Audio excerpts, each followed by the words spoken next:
My name's Chris Watson. I run Endor Learn and Develop, and for the last 16 years we've focused exclusively on behaviourally based learning and development. So effectively what we look at is not what people do, but the way that they go about it. In those 16 years we've picked up some unexpected insights in terms of developing people. And sort of quite surprising ways that seem to hold up. In terms of the session route, or what's in it for you, I think there's a number of real key deliverables. Change is often debilitating for people. We all know this, and a lot of people don't want change, and to share with you who is likely to need most support during times of change. My experience is people don't mind change, they don't like being changed. Yeah? So, and that's to do with volition and a willingness. Yeah? You think of a new car, Caribbean holiday, maybe, unexpected gift, safe for you there by the way, and all of these things are change. Yeah? Christmas presents, they're all sort of different innovations in life, yeah? But we're quite happy with those. But sometimes organisational change feels like it is imposed on us, and often it is imposed on us, and so it's much harder to engage people. There is evidence, though, that it's actually much harder to engage certain categories of people rather than others.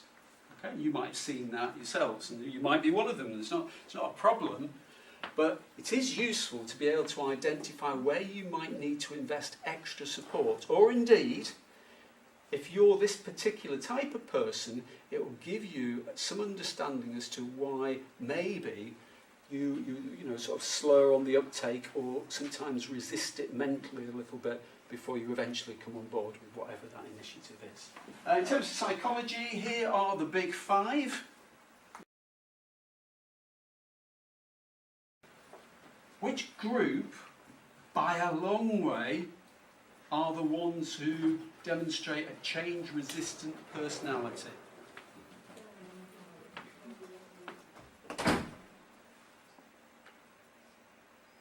Neurotic. Neurotic, that makes sense, doesn't it? Yeah. Conscientious, like the way things done. I like to know what to do. Even more so, yeah. And it is all consistently conscious. If you're a perfectionist, you're in trouble. Because perfectionism, in addition to often being a subliminal procrastination technique, yeah, is also about control. It's about self-control. It's about that exactingness and about getting it right. And that's not to diss either being conscientious or being a perfectionist, but it's saying there are consequences and be aware of it. So sometimes people that you wouldn't expect, because they're so loyal and they're so good and they're so careful, you think, well, they're bound to be on board with this, and they're most likely to be right at the back of that emotional engagement queue. And it's to do with this, with the myth that we live in a sort of consistent world, if you like, and we're surrounded by consistency and surrounded by things that we control. But you have a look at a dripping tap, you have a look at the British weather, you have a look at the shape of a snowflake. All these facets of the natural world are not consistent, they're not uniform. And the interesting thing is, neither is the human condition either.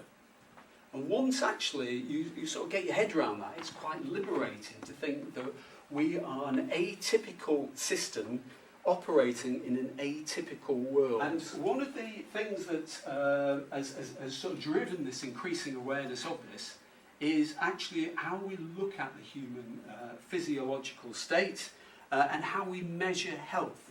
Because for years and years and years, we've measured health with this. What do you think this is? What does it look at? Heart rate, yeah, your heartbeat. One of the first things a doctor will do, and they will put you on a monitor, and then there'll be some judgments made. Usually, a healthy person in a resting state will be about 60 to 90 beats per minute. However, recently, medical science has moved on. And what they're more interested in is not the heartbeat, or the number of beats per minute as a measure, but the interbeat rate instead. Anyone know about the interbeat rate? What do you think an interbeat rate is? Absolutely. And whilst there might be this measure of consistency in terms of the number of beats per minute, and being a real sort of clumsy indicator of health, the interbeat rate is completely different. The interbeat rate is very variable, except in certain situations, because we're a varied organism. If your interbeat rate is really consistent, doctors would be worried, because people who are really stressed and people with a high potential for chronic heart disease, and this is where you're trying to control your own physiology, have a very consistent interbeat rate. Very healthy people, yeah, have a really varied and atypical interbeat rate, because we're not a consistent organism. Yeah? Depressed people, what happens is that variability narrows and it becomes more consistent. And then when they're hopefully out of depression, that variability comes back. The time that you have the most natural interbeat rate and the most varied is during REM sleep. Yeah, because you're most relaxed and less well. But as soon as you start trying to control your physiology and your physical state, that's when it puts pressures both on your heart and on the rest of your physical system. So the point that I was trying to make here is not to give you a biology lesson or what's happening with sort of a medical profession, but it's just to get away from this notion of about trying to sort of control and self-control, and that's ever a good thing, because as mentioned, we are a varied organism operating in a varied world. Just to say many thanks for today. I do have, as you'd expect on something like this, some glorious, lovely copies of, highly discounted following the CMI's support, of Upskill, and I've certainly enjoyed spending an hour and a half with you all, and thanks for your contributions. Thank you.